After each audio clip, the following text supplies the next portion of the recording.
What's going on, everybody? It's your boy Jason back again with another short video. Today we are going to be doing it over 2 Samuel, and it starts off with talking about the death of Saul. And what ends up happening is this guy, he comes up to David and he said, "Yo, Saul is dead." So David is like, pretty much like, "How you know this?" You feel me? He's like, how do you know this?" So the guy goes to explain that he ends up being out there at the time that Saul got killed. So what ended up happening was he saw Saul with a spear going through him. So Saul was slumped over, leaning over a spear. So he looked over, he saw the guy, and he was asking the guy who he was and these different things. So Saul was asked the man, he said, "Will you go ahead and kill me? Because I pretty much know I'm finna die anyway. I don't want to die slowly." So he goes ahead, he kills him. So the man kills him, and he cuts. He took his crown. He took his crown and his bracelets, ran all the way over, met up with David to give it to David and let David know, "Hey, you safe now. You can be king. You can reign now." So he thought that this was gonna make David happy, but David wasn't, because you got to remember, David didn't even want to kill the king. So David was looking at him confused, like, how could you kill him, the man that was anointed by God, and not feel guilty or shameful? So what ended up happening was David ordered his men to kill this guy. All right, because he was like, "Nah, that's not how you do it." So in chapter 2, David was anointed king, and he was instructed by the Lord to move back to Judah and rule over the people, him and his 2 wives. So they moved on over there. But what wasn't expected was Saul had another son, and his son name was, y'all work with me, Ishbosheth. He became king over Gilead, Jezreel, Ephraim, Benjamin, the Asherites, and over all of the land of Israel. So you got to remember their camps. Remember, like I told you guys in Genesis, if you don't know what I'm talking about, go back and listen to the video on Genesis. All right. And, or it might not be Genesis. It might be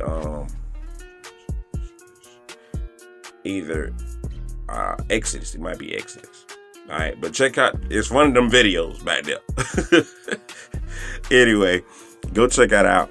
Anyway, they was different camps. So David was king over Judah.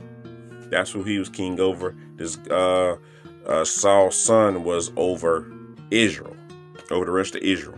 So what ended up happening was they ended up going to war, in which David won this war because the Lord rolling with him. I told you, if our God is with you, can't nobody be against you. It don't matter who they is, how many it is, how big they are, how many people they know. It don't matter at all, because God is rolling with you. So anyway, David ends up winning. All right. In chapter 3, David's sons are born, and they go over who they are in chapter 3. All right. In chapter 4, Saul's son gets killed by his own captains. These 2 guys who he appointed captains over his raiding crew. And they end up sliding in the middle of the night and killing him, cutting his head off, thinking it was going to put them in good graces with David again. This is another group of people, though. It was 2 brothers. They thought that they was doing David a favor, but David, they cut his head off, ran it to David, and was kind of like, "Yo, we done killed them. You ain't got to worry about them no more. We got you. So David was like, about the same way, like, "Yo, I just, ordered this other guy to get killed for doing something similar. Then you gonna go turn around and kill his son and actually cut his head off and bring it here? What you think happened?" Yep, he killed him too. So that's what ended up happening. Now David is king over all of Israel, and this is in chapter 5. All right. So in chapter 6, they end up moving the ark to Jerusalem. And chapter 11, David ends up with Bathsheba. For you don't know for those of you who do not know who Bathsheba is, Bathsheba was the wife of one of David's trusted friends, one of his very, very, very close friends, who've been riding with him this whole time. David ends up the king, and his friend wife is very, very, very beautiful or whatnot, and his friend is off to battle. He's off at war, and he's out on top of the castle. He's looking out over the city, and he looks over and he see Bathsheba up here on the roof washing bucket naked. That's what she was doing, washing bucket naked. I think she knew what she was doing, y'all. I think she knew. But anyway, she's up there doing that.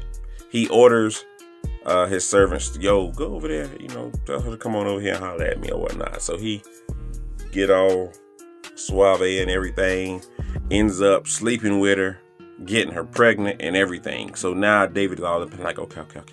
I gotta do something, because this was my guy. So I gotta figure out how to fix this. Oh, I know. All right, I'm gonna call him back from battle. And once he come back, I'm going to get him real drunk, tell him to go home, sleep with his wife. They're going to have the child. He going to think that it was hers. That it's his. I'm so sorry. So he calls his friend back, and long story short, the friend is like, no, I'm not doing that. I'm not going home. I got to go back to battle for you. So what he ends up doing, this is some dirty mess, you guys. He ends up sending his friend back to battle and with a note. And in this note was his death sentence. So the note that he sent by his friend said to put him in the heat of battle and leave him there by himself so he can get killed. Yeah, that's what he did. So that guy, Bathsheba husband, he ends up getting killed. And then he thinking all is well now. He ends up getting with Bathsheba, and then they end up, having the baby and everything. So going on to chapter 12, Nathan is revealed this news by the Lord. The Lord tells him exactly what has happened. And then he rebukes David for doing it. And told David that he was wrong, and told David, because you did this, God's going to take your son. The son that you are having with her, he's going to die. So he's like, no. So he's trying to pray, and because he don't really want this to happen, but it's happening. It's gonna happen because he shouldn't have done it that way, and it ends up happening. But then he tells him God is gonna bless you with another son. So David wanted to build a temple for God, but God hadn't told David, it's too much blood on your hand, buddy. You done killed too many people. I can't let you do it. Can't let you do. Them hands ain't clean at all. You killed too many people. Remember, Saul killed thousands. David killed tens of thousands. Oh my gosh, that is crazy. You talking about mass murder? That is crazy for this one man. But anyway.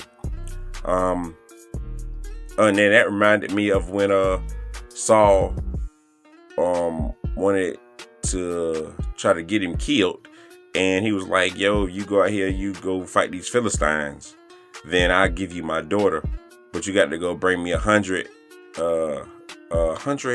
what was it? You got to kill 100 of them, pretty much. So David go out and like, okay, I got you. David go kill 200 of them. That's this man here. This man here, I'm telling you, when the Lord is with you. All right, so chapter 13. All right, in chapter 13, David's daughter, Tamar, she ends up getting raped by her half brother, who fell in love with her, which is very, very crazy. And his name is Amnon, and yeah, that was a really, really crazy situation. That's what goes on in chapter 13. Chapter 14, Absalom, his son, ends up rebelling against David and everything, and pretty much trying to steal the kingdom. or whatnot. But that ain't turned out too good for him either. And these are just a few things that happened in 2 Samuel. So guys, I pray that this encourages you to go on out and read it yourself. Go on and read it yourself. You have nothing to do. If you're still breathing, you're still living, you got to make time for these things, guys. We have to make time for God. We have to. We really do. You understand? So that we can end up up there with him. Ain't nobody trying to go down there. So anyway, we love you guys. I hope that this video was helpful to you guys, and I hope that it inspires you to go read even farther and get in deeper and go see what happens. It's a very, very exciting story.